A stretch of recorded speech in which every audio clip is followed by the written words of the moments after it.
Second half, what should be a good finish here from Kyrene Lanes, where 18 years ago we started this thing. To my complete shock, here we still are today. Max Polhill trails Rachael Berg in a rematch from their Deer Valley title match. He's working on an open frame here in the 7th. Good shot, but a half 10. Meanwhile, Robert Douglas is looking to win his first career JBT title. Whoa, stuck at the foul line. Didn't foul, but almost left a stone 8-10, which would have been bizarre after not being solid at the line. He leads right now by less than a mark over Cortez Schenck.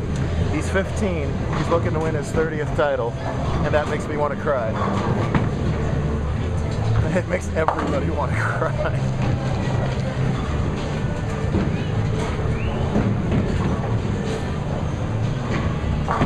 Cross lane at the spare for Max. Nice end over end. Well done. Rachael has exploded in the stepladder finals, beating Connor Lawrence, then beating Zach Rapp, and then with your old 285 to 268 win when you put in the pins over Sam Sellers in the semifinals.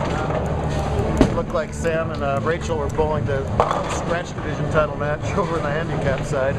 Meanwhile, Tez extends to 5 in a row, and we got virtually a tie game.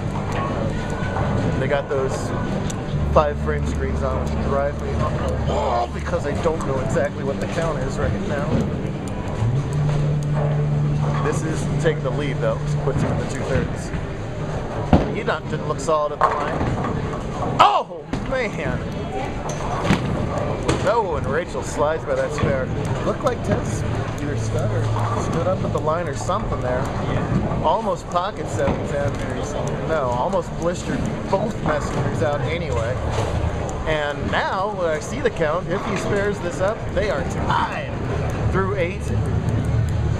Douglas coming up on a spare. What a scenario here. First things first, make that spare. He does. So Rachael, having missed hers, puts her in the lead by only 1 scratch and gets 12 rather. So in the lead by 13 overall. It's in the 8th frame. If Douglas can come out here and strike out, which would be the next 4 in a row, he would guarantee himself no worse. Oh no, he'd win it. I'm sorry, beg your pardon, because this is his 9th. Oh yeah, gets the light hit to go. Quick look at the scoreboard though, so you're all able to follow along. That's Douglas on the right. Tez can max out for 235. Robert can max out for 245.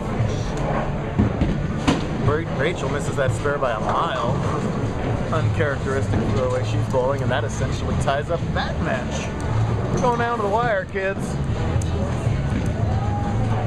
Shot of Douglas's career right here. Oh man, really nice shot. That sets up a billion tie possibilities. If they tie, it's a 1-shot roll-off on JBT. Of course, giving Tez a second chance on the bench is never a good idea. Here's Polhill in the 9th. Oh, comes up high. Oh no! And instead, Robert misses the 7-pin for a brutal 213 finish. Tez would 9 out for 213 himself, so out of nowhere, a total reversal. Man, Robert has bowled so fantastic all day long. It's hard for it to come down to just that missed spare, but that's the scenario right here. Meanwhile, Polhill has to cover up this 610 in his 8th. Look out for the chop. All right. Any mark for a 30-time winner. There we go.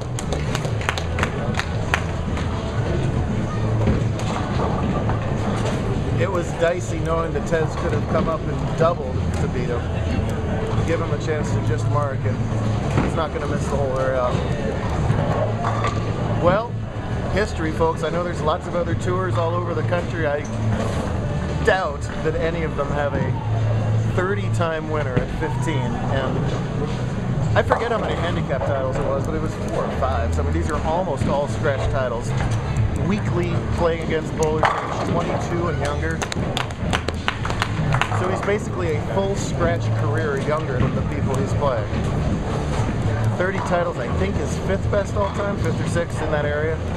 Getting a few ahead of Jacob Buttriff, who's off at sectionals. Good luck to his ASU team. Any word on them today? No. They're bowling 64 Baker games today. That's a good way to determine who gets into college finals. It's half our scratch division, so hope they're doing well.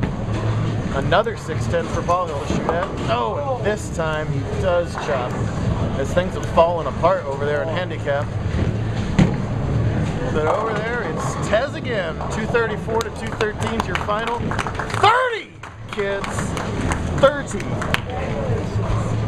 What a great day from Robert too, but no one can stop that train. Meanwhile, Berg now leads by 4 on the scoreboard, getting 13-12, getting 12 on top of that, but has to mark first to hold that lead. And wow, that could have 2-10'd easily. However, doesn't. However, she missed her last spare by 3 arrows, so no one knows what's going to happen here. Great run again to get this far. Max beat her last month at Deer Valley. It is so hard to get to handicap title matches because we berate the snot out of you. This time she has the spare. Any mark should win here, right? Because the best Max can do is 168.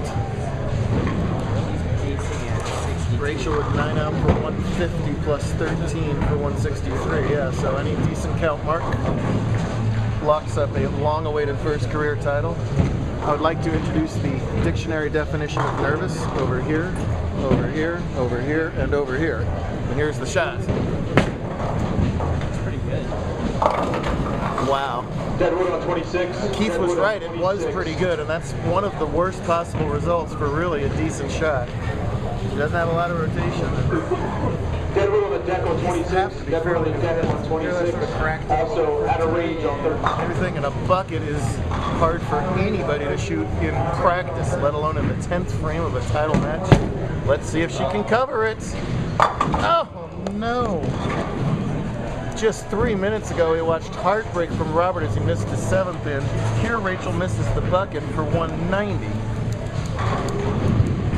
So Max has 59 to double.